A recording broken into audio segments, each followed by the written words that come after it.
اور اس کے بعد ملک میں سیاسی استحکام بھی نہ آئے، یہ بہت بڑی اس ملک کے ساتھ اور سیاسی عمل کے ساتھ یہ ایک بہت بڑا ایک سانیہ ہوگا. Thank you.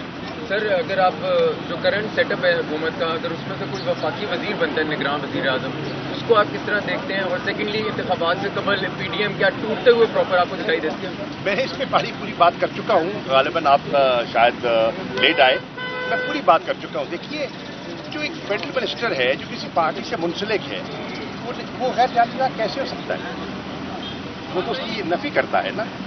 اور پی ڈی ایم کے اندر اور ان کے الائنس کے اندر جو تحفظات ہیں اس کا ذکر میں کر چکا ہوں، نگران سیٹ اپ کے بارے میں بھی اور الیکٹورل ریفارمز میں جو آپ نے کارروائی دیکھی جوائنٹ پارلیمنٹ میں آپ کے سامنے ہے. بالکل یکسوئی نہیں ہے، اختلافات کھل کر سامنے آ گئے. Thank you. بتائیے گا کہ جو سائفر ہے، عمران خان صاحب کہہ رہے ہیں کہ وہ سائفر نہیں تھا جو میں نے پریڈ گراؤنڈ میں لہرایا تھا پارلیمنٹ. کل کی اسٹیٹمنٹ میں کہہ رہے ہیں کہ وہ سائفر نہیں تھا. تو آپ نے سن لیا تھا، تو کوئی ابہام رہ گیا؟ آپ کو کیا سمجھ نہیں ہے ان کی بات میں؟ نمبر 1. نمبر 2، سائفر پہ میں نے کل گفتگو کر لی اور مفصل گفتگو کر لی اور اپنا بیان